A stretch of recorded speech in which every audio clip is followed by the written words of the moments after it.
네, 이어서 다음 질문 드려보도록 하겠습니다. 또 전기차도 많은 관심을 받고 있죠. 그러면서 전기차로 변하고 있는 자동차주, 여기에 대한 관련 종목과 투자 방법도 한번 설명해 주시면 좋을 것 같습니다. 그러니까 이게 전기차 하면 이제 많은 네. 사람들이 다 대부분 그냥 배터리 얘기만 많이 하세요. 그러니까 네. 2차 전지, 당연히 배터리가 심장이잖아요, 전기차에.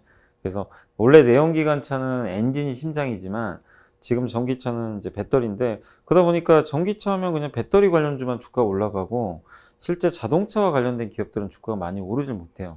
근데 이제부터는 자동차와 관련된 그 전기차 관련 섹터도 한번 좀 찾아보시면 좋을 것 같은데, 우리가 이거를 이제 뭐라고 하냐면은 전동화 부품이라고 하거든요. 물론 여기에 현대차, 기아도 포함이 되어 있죠. 현대차, 기아는 직접 이 완성차를 만들고 있기 때문에 당연히 관련이 되어 있지만, 그 전기차하고 내연기관차 이제 분리해서 우리가 봐야 되는데, 내연기관차는 엔진을 중심으로 해가지고 부품수가 어마어마하게 많아요, 정말.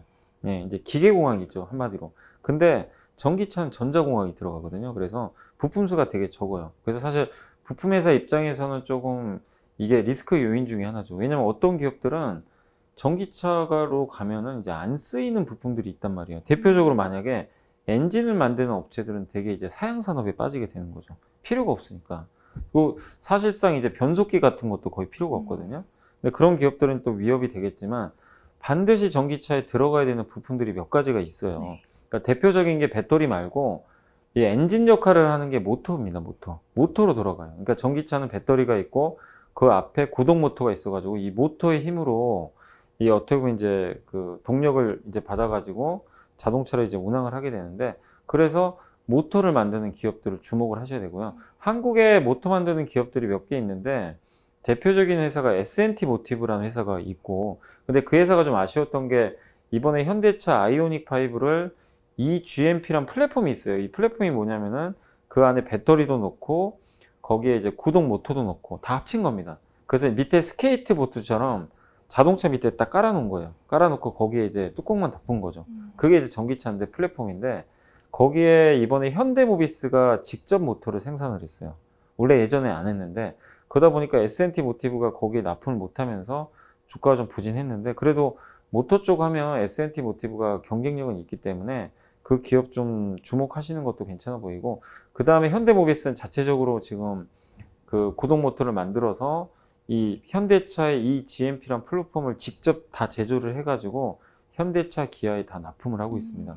근데 그게 이제 반도체 공급 이슈나 구동 모터 좀 생산이 정상적이지 않아가지고 조금 상반기는 부진했는데 하반기부터 좀 정상화되고 있다고 하니까 주목을 하시면 좋겠고, 또 모터 쪽과 관련해가지고 또 우리나라 대표 기업 중에 하나가, 이거 IT 기업이에요. LG전자가 만들고 있어요. LG전자가 이제 가전만 만든다고 많이들 생각을 하시는데 네네. 가전이 아니라 자동차 부품도 같이 해요. 근데 거기서 부품 그 구동 모터도 직접 좀 제조를 하고 있고, 그 다음에 이번에 그 이 LG전자가 이제 캐나다의 회사 하나랑 이제 그 합작사를 좀 설립을 해가지고 그 회사를 이제 통해 가지고 앞으로 전기차 부품을 굉장히 좀 많이 만들 가능성이 높아졌는데, 이 전기차 부품 사업을 집중적으로 할 가능성이 높아요. 근데 애플하고 좀 협력설이 자꾸 나오긴 나와요. 애플도 자동차를 만들고 싶은데 애플은 자기가 직접 공장을 갖고 있지는 않거든요. 네. 그러니까 당연히 LG전자 같은 기업에 이제 만들어 달라고 할 수가 있거든요. 그런 부분에 있어서는 LG전자 그룹도 한번 좀 수혜를 받을 수 있고, LG전자뿐만 아니라요, 그 밑에 있는 LG이노텍도 차 부품을 만들고 있습니다. 그래서 이런 전동화 부품에 관련된 기업들을 한번 체크해 보시고, 네. 또 하나 더 있는 게 그 열관리 시스템이라고 있어요. 이 전동화 음. 부품과 관련해 가지고 네. 뭐냐면, 이 전기차는 안에 배터리가 들어가기 때문에 열 관리를 되게 잘해줘야 돼요. 그러니까 배터리가 열을 받으면 폭발할 위험이 있잖아요. 그리고 이 안에가 너무 춥잖아요. 추워버리면 무슨 문제가 발생해요? 배터리 성능이 50%밖에 발휘가 안 돼요. 그러니까 추운 겨울날, 그러니까 이 어떤 A라는 자동차가 주행거리가 완충을 했을 때 500km 간다고 가정을 해보면, 날씨가 밖에 이제 영하 막 20도 가잖아요. 그러면 예를 들어서 이게 좀 극한적인 상황이지만 배터리 성능이 절반으로 줄어버려요. 그러면 주행거리가 250km밖에 안 나오는 거죠. 그러면 그게 반쪽짜리 배터리잖아요. 그럼 그러면 안 되기 때문에 그 안에서 열 관리를 잘 해줘야 됩니다. 그래서 너무 뜨겁지도 또 너무 냉각되지도 않게 이거 조절해야 되는데, 그걸 만드는 회사가 바로 이제 한온 시스템이라는 기업이 있어요. 그 기업이 전 세계에서 열 관리 시스템 제가 알기로는 2등 기업으로 알고 있거든요. 그래서 굉장히 시가총액도 큰 그런 기업 중에 하나인데, 이 기업 제품을 어쨌든 뭐 현대차 그룹도 사용을 하고 있고, 제가 알기로는 포드도 납품을 한 거 알고 있고, 그 폭스바겐 쪽으로도 일부 납품을 한 걸로 알고 있습니다. 그래서 상당히 좀 모멘텀이 있는 상황이고, 그 다음에 전기차는 우리 그 내연기관차는 보면 엔진의 열이나 이런 걸 이용해 가지고 뭐 이 히터를, 그 히터에 열을 발생시키거든요. 그러니까 엔진만 있으면 굳이 뭐 다른 거 필요 없이 그냥 히터를 좀 이렇게 그 돌려가지고 겨울철에 난방을 할 수 있는데, 이 일반적인 전기차는 배터리잖아요. 엔진이 없기 때문에 그 역할을 할 수 있는 뭔가가 필요해요. 그거를 히트펌프라고 하더라고요. 그래서 그 히트펌프가 들어가서 이런 이제 난방이나 또 아니면 냉방도, 에어컨 역할도 해줘야 되거든요. 그래서 공조 시스템이, 원래 내연기관차는 기본적으로 이게 연결이 돼 있어요, 엔진하고. 근데 그게 아니라 전기차는 그런 게 없기 때문에 직접 그 부품을 따로 또 설치를 해줘야 됩니다. 그 역할을 해주는 회사가 바로 한온 시스템이라는 회사가 있어요. 그래서 전동화 부품 쪽과 관련해 가지고는 당연히 이 기업도 좀 눈여겨보시면 좀 좋을 것 같고, 마지막으로 꼭 전기차는 아니지만 앞으로 자율주행까지 갈 가능성이 높은데, 자율주행과 관련해서는 또 만도라는 기업이 있어요.